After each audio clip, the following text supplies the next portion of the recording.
Good afternoon, everybody. So it's a Saturday afternoon and we're all failures, at least the best of us are, is according to Barrie, that famous Scottish novelist, playwright and creator of Peter Pan. So why am I talking about failure on a Saturday afternoon when we should be talking about more upbeat topics? Well, a number of reasons. I've just celebrated 26 years, and I mean celebrated in a very mute way, not big cakes or parties. That's going to come hopefully later on this year. 26 years of being in business. And like all birthdays, all sort of events and anniversaries, you have that moment of reflection, that moment of looking back. And I certainly know that when I started my businesses 26 years ago in the back bedroom of where I was living, that over those years that I'd made a number of clangers, dropped a number of hot potatoes, if that's a correct phraseology, made some mistakes. Those mistakes minimized over the years. Occasionally it still pops its head up. One still makes mistakes. So I thought that was a good topic. Being aware of what problems are, what causes something that you don't necessarily go into business to want to do, just puts you in a stronger position to try and mitigate that. For those of you just joining the broadcast, my name is Mahmood. I'm an accountant, a very proud accountant, I should point out, by qualification and experience. I run my own accounting and training firm. Been doing that for 26 years. I have moved out my back bedroom, by the way, I should just point out here. And my mission, it sounds very aspirational, doesn't it, very sort of new agey thing, is to really help your business improve your money mindset, make profit. It's not a dirty word. It certainly was when I started many eons ago. Make profit, have a good life, have a good business, whatever scale that business actually is. Serve your customers better and actually create more time, more energy, save money, save tax, all those wonderful things that are very intrinsically important when you set out on that business path. If you're just joining me, you're not here live, thanks very much for your company. Add hashtag replay into the comments box. I'll pick them up. If you've got questions that you want to fire at me as we go through, feel free to. If there are comments you want me to pick up or questions you want to ask or tips you want to share with our audience, I'd love you to do that as well. So put those into the comments box and I should pick them up accordingly. So in this little short broadcast here, I took a little bit of break in the last week or two from a sole broadcast because I was helping the government raise some much needed funds by preparing people's tax returns, getting those filed in on time. Ironically, my business anniversary falls on the 1st of February, the day after the UK tax return season finishes. Those of you who might be listening in the US, I know your tax return season ends, I think, around about April of this year. So good luck with all that, guys. I didn't actually choose the 1st of February, by the way, to coincide with the UK tax return season, because when I started in business 26 years ago, the current UK system that we're familiar with in terms of tax wasn't actually on the agenda, and that didn't really come about until 2 or 3 years after I'd started. So just thought a bit of useless trivia to share with you today. I will say at the outset, I'm going to talk to you about one perspective, the 4 common reasons given based on surveys that have been carried out by academics, business people, as to the common reasons why businesses fail. I'm going to share with you some more thoughts about business failure in the next week's podcast. There is a next week's broadcast as well. There is a podcast coming out tomorrow. It's coming up to episode 50 tomorrow on I Hate Numbers. And the topic is what we're exploring today. So feel free to have a listen. I think it's going to be a nice little short weekly podcast to keep it's jargon free, nothing sort of too bizarre, nothing too erroneous, and it's going to be very good, useful information for helping you in your business. And here we have Jez is just appearing.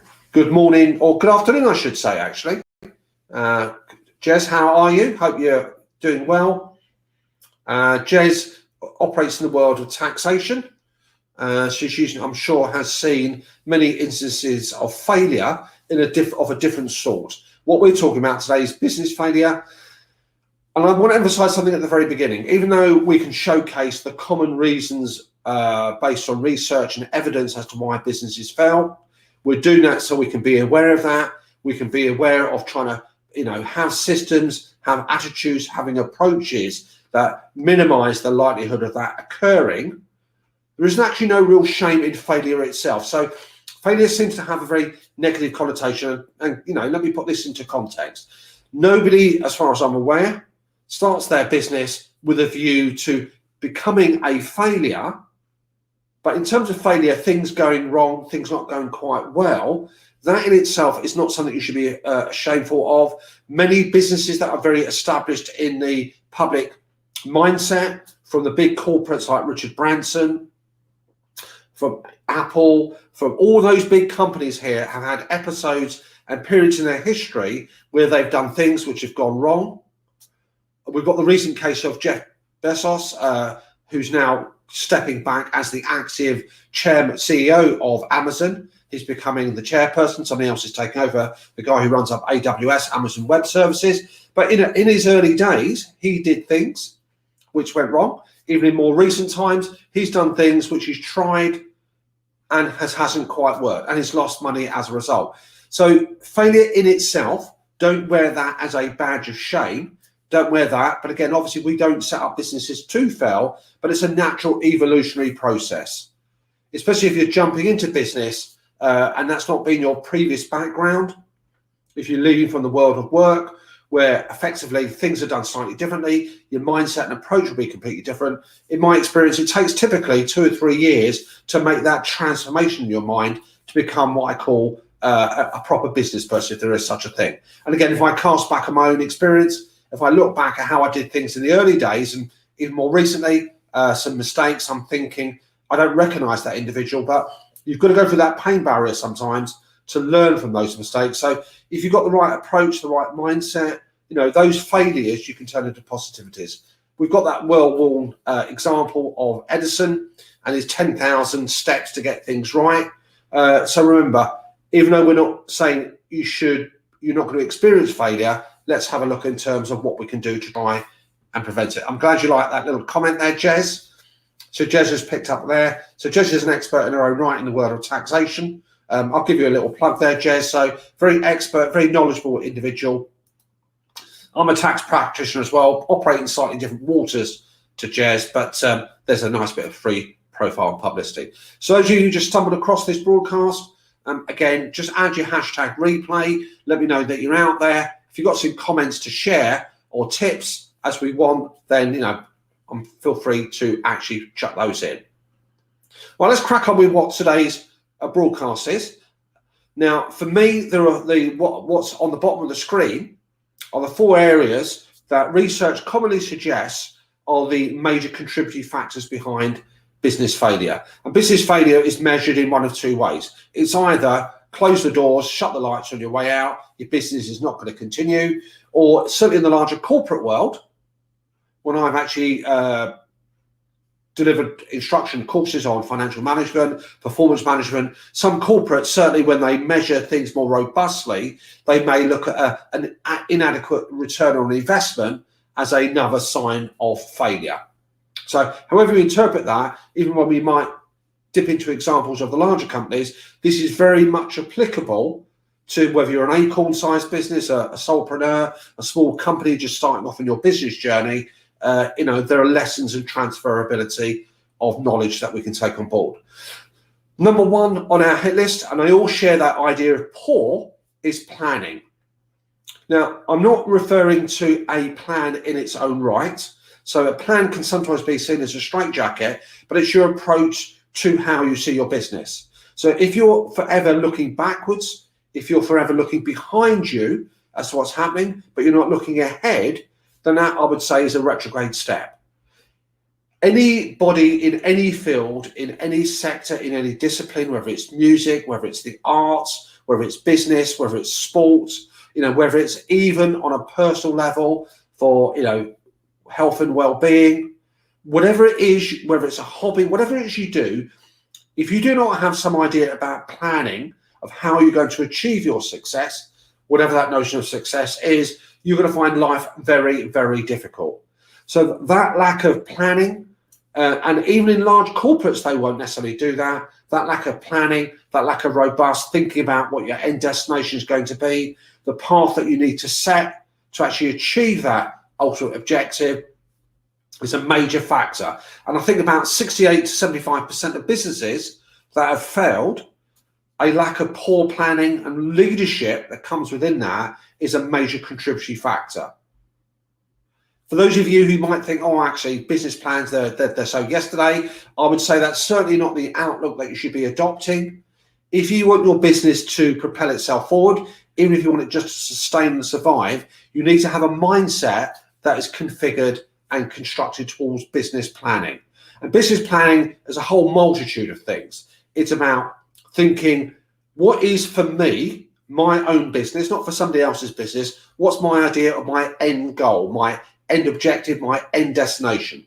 Where is it I want to end up? Now, whether that's in a 12-month perspective, 2 years or 3 years, have some idea and refine and decide what your end objectives are, your end goals. Now, I'm using those terms interchangeably, and they've got to be measurable. So don't go for ambitious things like, I want to be rich, I want to be comfortable. That's basically pointless. It means nothing to anybody. They've got to be really smart, specific, measurable, achievable, realistic, and timely. So get that end destination.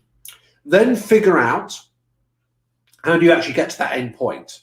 So what's the path you've got to follow to actually achieve that end objective? And I always like to look at it as working backwards, where now you need to know where you want to get to. How do you actually achieve that objective? So whether it's in terms of the story you've got to create, the marketing energies you've got to invest, defining who the customer groups are, defining what the proposition is that you're doing, that business story, and then obviously your financials will come into it as well.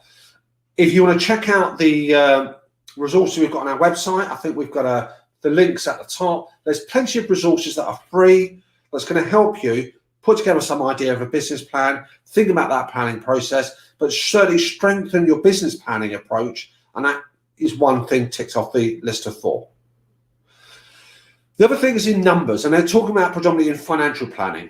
And it doesn't cease to amaze me after 26 years of being in business about how some businesses are very good with their numbers, but it's remarkably unfortunate and it's quite sad how many businesses are, if I was to put it bluntly, rubbish and very poor in terms of connecting with their numbers. Now, I'm not talking about you as a business, you've got to become an expert accountant.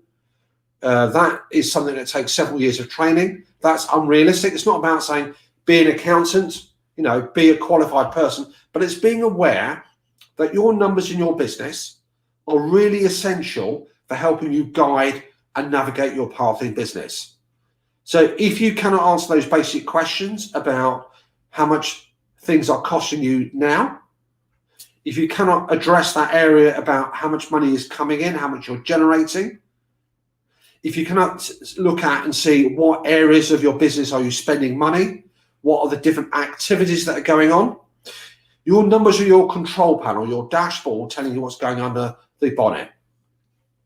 Just draw breath, say hello to a couple of people just coming in.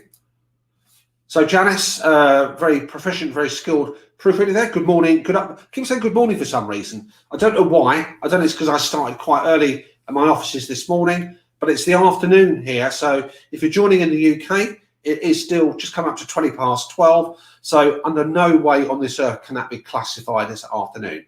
I can give myself out that if I was in the US, then obviously that would be morning time. So Janice, good morning to you. I'll just take you off there. Hope you're well. And lots of people coming in this afternoon. Fantastic. Jason Miller, good afternoon to you listening on YouTube. What a great platform to listen to. Jason, a very hard-working individual. He's run his own business for quite a number of years here and is a great example of somebody who applies himself in terms of graft, those technical skills, has some of those positivities in his business. That means that he can sustain himself and carry on going. Jez, great question there. The website address is actually on the top left hand of the banner there as well. I'll add that as well. So that's www.proactiveresolutions.com.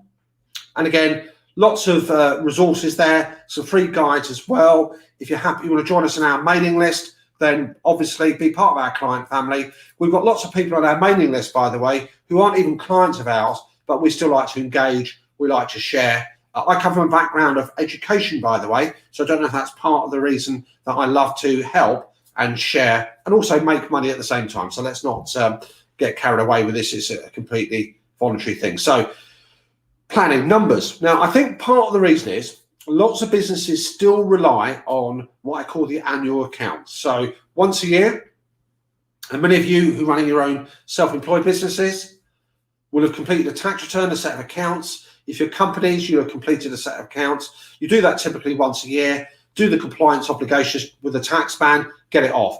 And that tends to be, for many businesses still, the time that they will connect with what's going on in their business, the numbers. There may be some information revealed from those annual accounts, that annual exercise, that might be quite insightful. Now, that annual exercise is critical to do for compliance. And certainly, that's really important, but it's a rubbish way to run your business. Those annual exercises, those annual accounts, is not really the way, the data that you need to extract to look at your business. So let's here. Good point there, Jess. So thank you very much for that feedback. Jess will always keep me on my toes.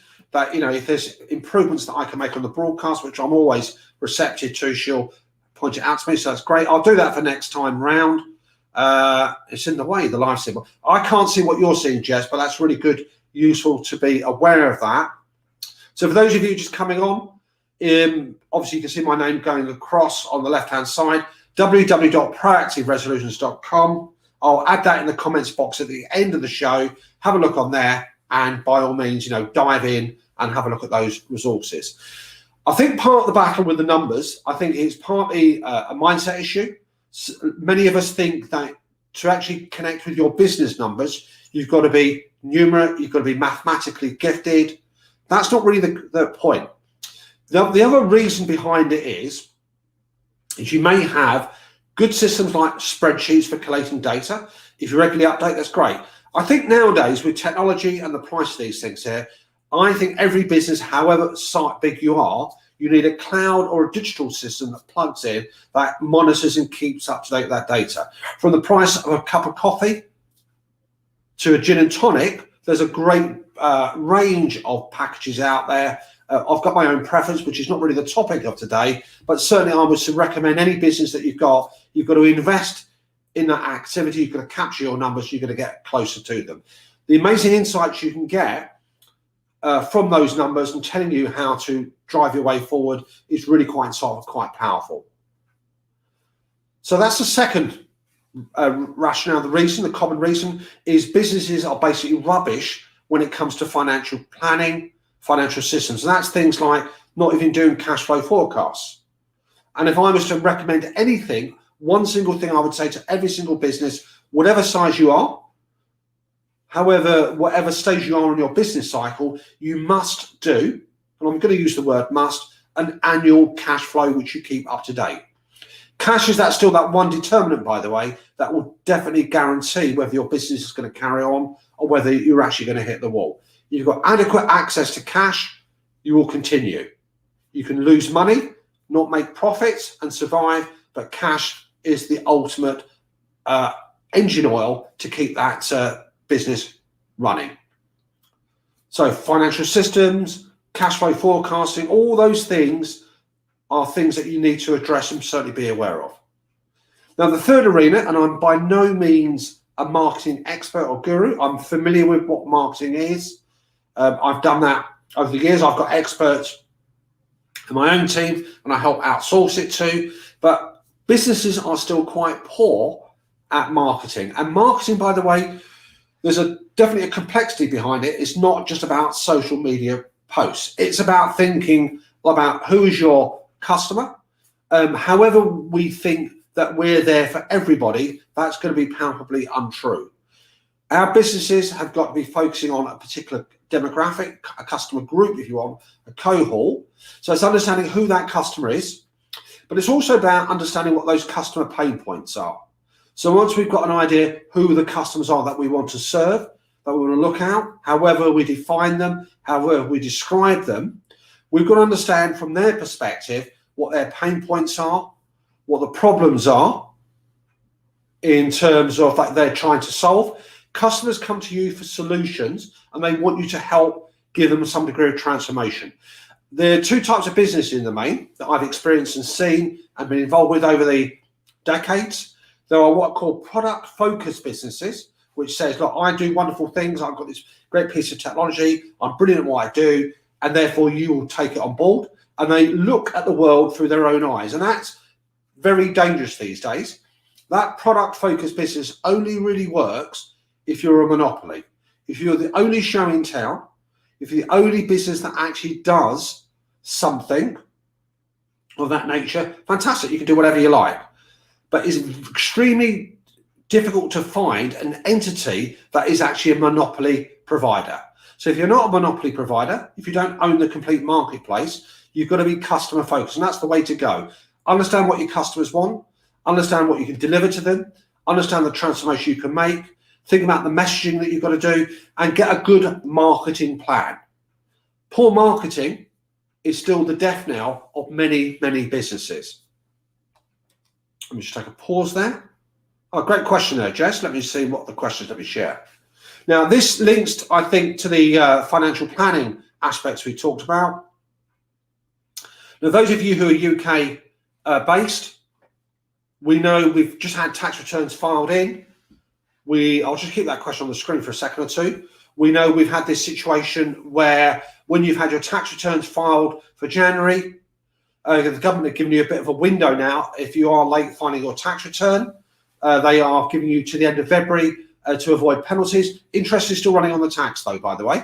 And it's about this idea of encouraging income tax and VAT payments. Now, if you do a proper VAT, a cash flow, VAT and income tax are those obligations that are imposed on you.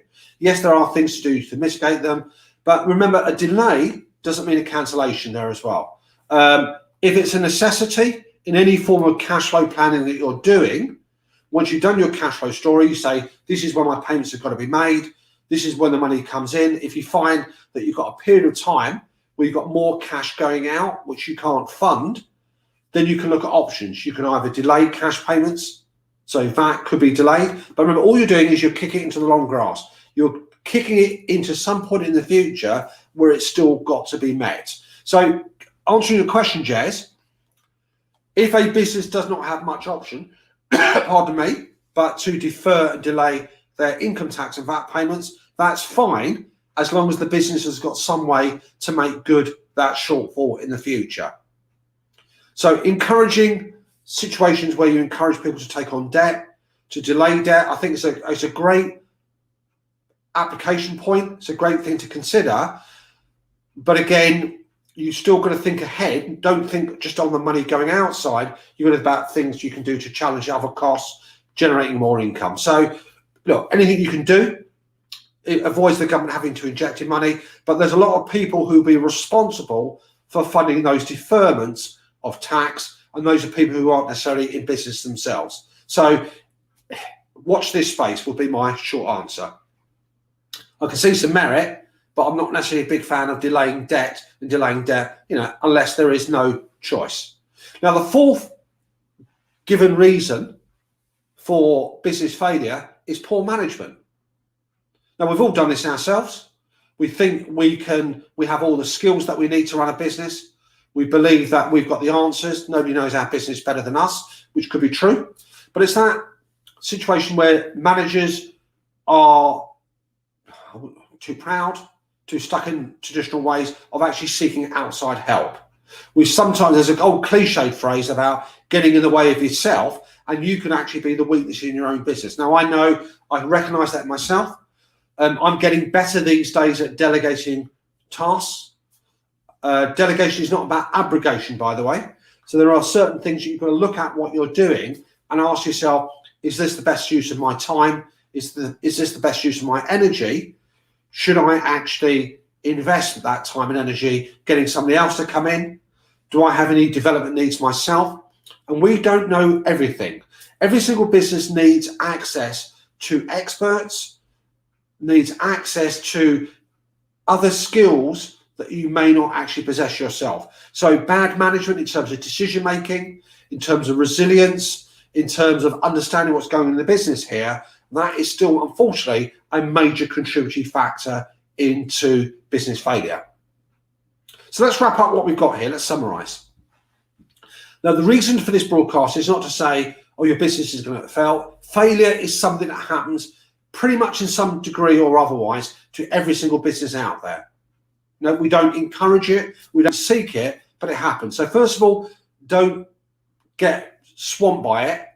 What we're looking at is to think, if we can identify the rationale, the reasons why these problems occur, then we should address those. And it's quick, easy wins. So the quick, easy wins for me to mitigate poor planning, business planning, poor numbers management, poor marketing and poor management, is there a quick, easy win. So make sure you've got a good cloud digital system plugged in so you can actually understand what's going on a regular basis. Using annual accounts to manage your business is a waste of time. It's historical, it's out of date, it doesn't give you a temperature check what's going on in your business right now. Cash flows, if you do nothing else, put together a sketch business plan that says end destination, this is where I am now, this is the path I've got to follow, and these are my marker points along the way. Numbers, get a bit more familiar with your numbers. So have that good engine that produces the cash flow, that tells you what you're spending. It doesn't tell you what happened X months ago. It can tell you in real time what's going on now. And technology is there. And when we plugged companies and businesses into these systems, they find it's very liberating, very enlightening, and it mitigates the anxiety of not knowing what's going on. Marketing, understand your customers better. Ask them those questions, find out what their problems are and solve them. But step into the shoes of the customer, empathize and identify what their problems are. And that's how you will communicate with that customer much better, know where they hang out, the messages that you've got to do. So basically, up your marketing game. Management, have a look at what goes on in your business. And do you feel that you're the person who's best there to do every single aspect of your business? Now, yes, resources are an issue in terms of you might think there's a cost. But for me, again, I think this is part of a mindset issue. In your business, when I started, again, all those years ago, and I hold my hands up to having successes as well as making mistakes, what happened I would do too much myself. I think I could do everything, and I slowly found out that I didn't do that. But what I did have that at the time was I got to that stage in my business after 2 or 3 years of actually, as the business built up in terms of the number of clients that I would look after, the number of customers that I got, as the number of mistakes that I made minimized, as my mindset became more of, oh, actually, I'm in charge of everything, therefore I'm going to make better decisions, and that experience comes here, I believed in actually investing in the business. And I always had, from a very early stage, knowing that I wasn't expecting to make lots of good money in the early stages, which is just as well.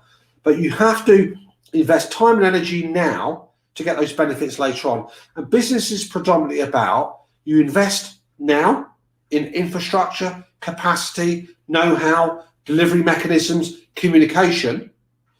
Customers come and join the party with you, find out what you're offering, eventually procure and buy what you're offering. And over a period of time, as the cost stabilizes and the income rises, then you'll start to make a profit and things will start to come good. So we need to invest in an appetite now of where that investment position is reinstated. Lots of businesses that I see get stuck, I believe, because they expect things to be free for everything. And I've got no objection to free. Free is good, but free has a limitation there as well. And at some point, if you're not on your business seriously, you've got to make a commitment, you've got to make an investment. Whatever that investment is, not everything you do to grow your business, can be given free of charge.